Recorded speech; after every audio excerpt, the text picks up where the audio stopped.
Friends ಎಲ್ಲ ಹೆಂಗಿದ್ದೀಯ? ಆರಾಮಲ್ದ? ಇವತ್ತು ನಾನು ತರಕಾರಿ ಹಾಕಿ ಸಾಂಬಾರ್ ಮಾಡ್ತಾ ಇದ್ದಿ. ನಮ್ಮನೇಲಿ ನಾನು ಹೆಂಗ್ ಸಾಂಬಾರ್ ಮಾಡ್ತೀನಿ ಅಂತ ಹೇಳಿ ನಿಂಗ ನೋಡ್ಲಕ್ಕು. ಈಗ ನಾನು ತೊಗರಿ ಬೇಳೆನ ತೊಳೆದು ಕುಕ್ಕರಲ್ಲಿ ಇಟ್ಕೊಂಡಿ. ಇದಕ್ಕೊಂಚೂರು ಈಗ ನಾನು ಒಂದ್ 2 ಡ್ರಾಪ್ ಕೊಬ್ಬರಿ ಎಣ್ಣೆ ಹಂಗೆ ಅರಿಶಿನ ಹಾಕಿ ತರಕಾರಿ ಹಾಕಿ 2 ವಿಸಿಲ್ ಕೂಗಿಸ್ಕತ್ತಿ ಇದ್ರಲ್ಲಿ. ಈಗ ನಾನು ಕೊರ್ದಿಟ್ಕೊಂಡಿರುವಂತ ಹೋಳನ್ನು ಕುಕ್ಕರಿಗೆ ಹಾಕ್ತೀನಿ. ಇದರಲ್ಲಿ ನಾನು ಬೀನ್ಸು, ಮೂಲಂಗಿ ಹಾಗೂ ಕ್ಯಾರೆಟ್ ಅನ್ನ ಕೊರ್ದಿಟ್ಕೊಂಡಿದ್ದೇನೆ. ಅದನ್ನ ನಾವು ಈಗ ಕುಕ್ಕರಿಗೆ ಹಾಕೋಣ. ಈಗ ನಾವು ಇದಕ್ಕೆ ಸ್ವಲ್ಪ ಉಪ್ಪು ಹಾಕಿ 2 ವಿಸಿಲ್ ಕೂಗಿಸ್ಕೊಳ್ಳೋಣ.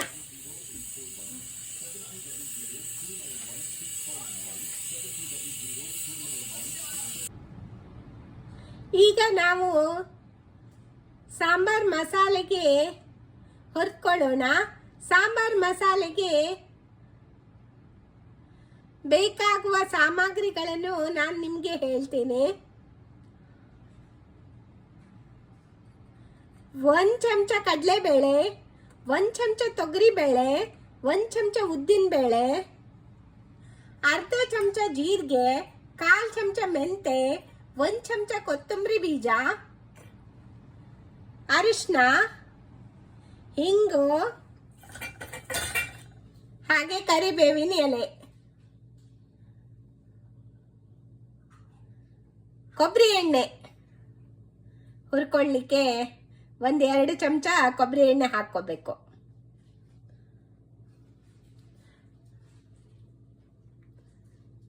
ಇವು ಸಾಂಬಾರು ಮಸಾಲಕ್ಕೆ ಬೇಕಾಗುವಂತ ಸಾಮಗ್ರಿಗಳು. ಈಗ ನಾನು ಸಾಂಬಾರ್ ಮಸಾಲವನ್ನು ಮಾಡ್ಕೊಳ್ತೇನೆ. ಮಸಾಲ ಹುರಿದಾದ್ಮೇಲೆ ಅದಕ್ಕೆ ಕಾಯಿ ತುರಿಯನ್ನ ಸೇರಿಸ್ಕೊಂಡು ನಾವು ಮಿಕ್ಸಿಯಲ್ಲಿ ರುಬ್ಕೊಳ್ಬೇಕು. ಈಗ ನಾನು ಉದ್ದಿನಬೇಳೆ, ಕಡಲೆಬೇಳೆ, ತೊಗರಿಬೇಳೆ, ಹಿಂಗು, ಅರಿಶಿನ ಹಾಗೆ ಕರಿಬೇವಿನ ಸೊಪ್ಪನ್ನು ಹಾಕೊಂಡು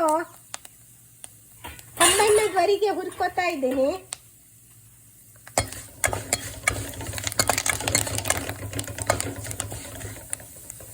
ಈಗ ಇದು ಹೊಂಬಣ್ಣಕ್ಕೆ ತಿರುಗ್ತಾ ಇದೆ. ನಾವು ಇದಕ್ಕೆ ಜೀರಿಗೆ, ಕೊತ್ತಂಬರಿ, ಮೆಂತೆಯನ್ನ ಹಾಕೊಳ್ಳೋಣ.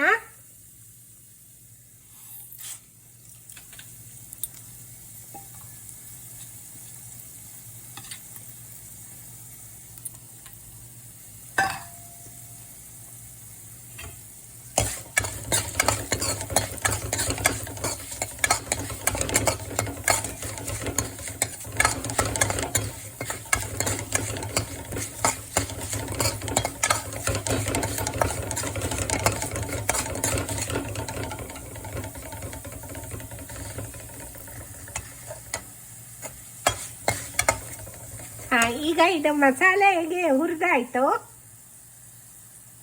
ಇದಕ್ಕೆ ನಾವು ತೆಂಗಿನಕಾಯಿ ತುರಿನ ಸೇರಿಸ್ಕೋಬೇಕು. 1/4 ಕಪ್ಪು ತೆಂಗಿನಕಾಯಿ ತುರಿನ ಸೇರಿಸ್ಕೊಳ್ಬೇಕು. ನಾನು ಮೆಣಸೇ ಹಾಕ್ಲಿಲ್ಲ, ಮೆಣಸು ಹಾಕ್ತೀನಿ. ಮೆಣಸು ಹೇಳೋದೇ ಮರ್ತೋಯ್ತು. ಇದಕ್ಕೆ ನಾವು 8 ಮೆಣಸು ಹಾಕೊಳ್ಳೋಣ. ಖಾರ ಜಾಸ್ತಿ ಬೇಕಂದ್ರೆ ಖಾರ ಜಾಸ್ತಿ ಹಾಕೋಬಹುದು. ನಾನು ಬ್ಯಾಡಗಿ ಮೆಣಸು ಅಷ್ಟೇ ಹಾಕೋತಾ ಇದ್ದೇನೆ. ಖಾರ ಜಾಸ್ತಿ ಬೇಕಂದ್ರೆ ಬ್ಯಾಡಗಿ ಮೆಣಸಿನ ಜೊತೆ ಗುಂಟೂರು ಮೆಣಸಿನಕಾಯಿ ಕೂಡ ಹಾಕೋಬಹುದು. ನಾನು 8 ಮೆಣಸು ಹಾಕಿ ಹುರ್ಕೊಂಡೆ. ಈಗ ಇದು ರೆಡಿ ಆಗಿದೆ. ನಾವು ಆಫ್ ಮಾಡಿಕೊಂಡು ಇದಕ್ಕೆ ಕೊಬ್ಬರಿ ತುರಿಯನ್ನ ಆಡ್ ಮಾಡ್ಕೊಳ್ಳೋಣ. ಈಗ ನಾನು ತೆಂಗಿನ ತುರಿನ ಸೇರಿಸ್ಕೊಂಡಿದ್ದೀನಿ. ಇದನ್ನ ನಾವು ಮಿಕ್ಸಿ ಜಾರ್ನಲ್ಲಿ ರುಬ್ಕೊಳ್ಳೋಣ.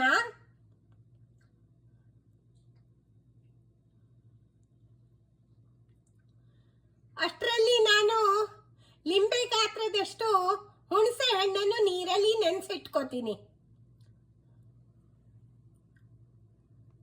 ನಾನು ಈಗ ಮಿಕ್ಸಿ ಜಾರಿಗೆ ಹೊರದಿಟ್ಕೊಂಡಂತಹ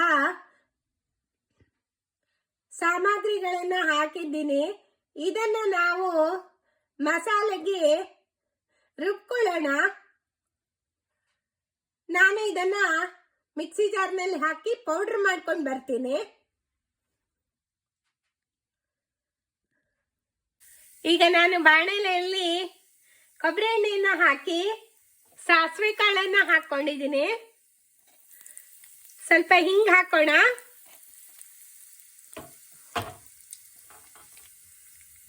ಸ್ವಲ್ಪ ಅರಿಶಿನ,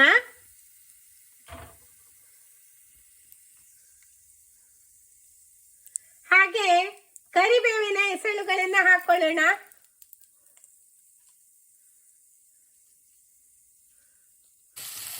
ಈಗ ನಾನು ಕೊರೆದಿಟ್ಕೊಂಡಿರೋ ತೊಂಡೆಕಾಯಿಯನ್ನ ಹಾಕಿದ್ದೀನಿ.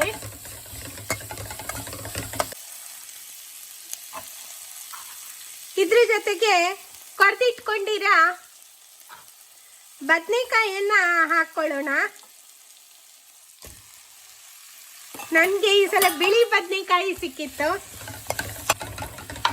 ಸ್ವಲ್ಪ ಉಪ್ಪು ಹಾಕೊಳ್ಳೋಣ ಇದಕ್ಕೆ.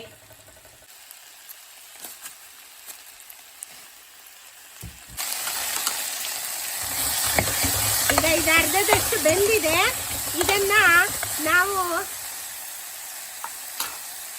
ಕುಕ್ಕರ್ನಲ್ಲಿ ಬೇಳೆ ಹೋಳುಗಳ ಜೊತೆ ಮತ್ತೆ ಹಾಕಿ ಬೇಯಿಸ್ಕೊಳ್ಳೋಣ. ಉಪ್ಪು, ಬೆಲ್ಲ, ಹುಣಸೆ ಹಣ್ಣಿನ ರಸ ಹಾಕಿ ಮತ್ತೆ ಬೇಯಿಸ್ಕೊಳ್ಳೋಣ.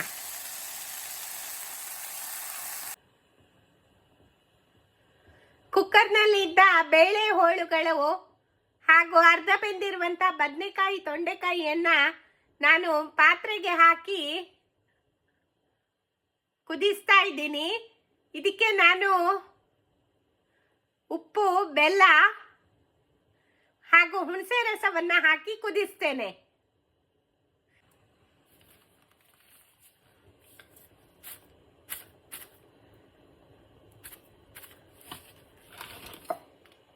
ಉಪ್ಪು,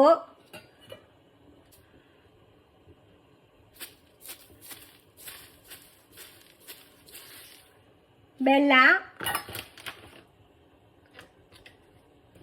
ಹುಣಸೆ ರಸನ ಹಾಕೋಣ. ಈಗ ರುಬ್ಬಿಟ್ಕೊಂಡಿರೋ ಮಸಾಲವನ್ನ ಹಾಕ್ತಾ ಇದ್ದೀನಿ. ನಾನು 4 ಚಮಚವನ್ನ ಹಾಕ್ತಾ ಇದ್ದೀನಿ.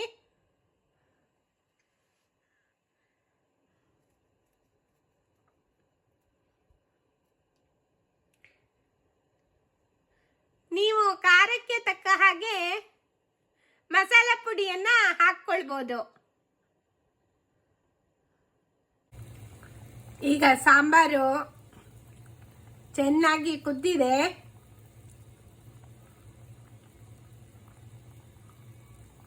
ನಾವು ಸ್ಟವ್ ಅನ್ನು ಆಫ್ ಮಾಡ್ಕೊಳ್ಳೋಣ. ಈಗ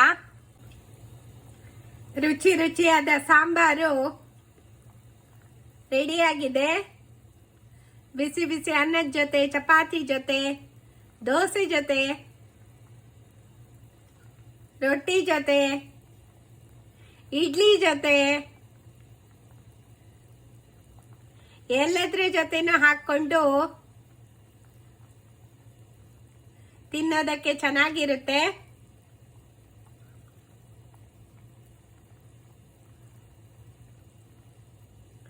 ಈಗ ನಾನು ಬಿಸಿ ಬಿಸಿ ಅನ್ನದ ಜೊತೆ ಸಾಂಬಾರನ್ನು ಹಾಕೊಂಡು ಊಟ ಮಾಡ್ತೀನಿ.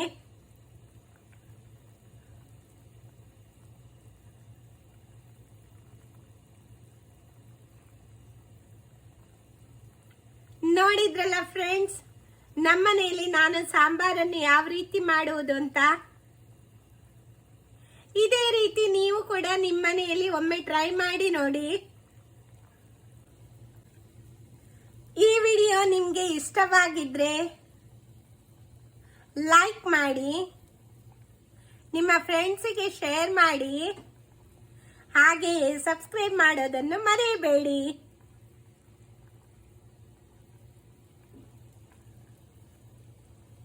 ನಾನು ನಿಮಗೆ ಮುಂದಿನ ವಿಡಿಯೋದಲ್ಲಿ ಸಿಗುತ್ತೇನೆ. ಅಲ್ಲಿವರೆಗೆ ಬಾಯ್.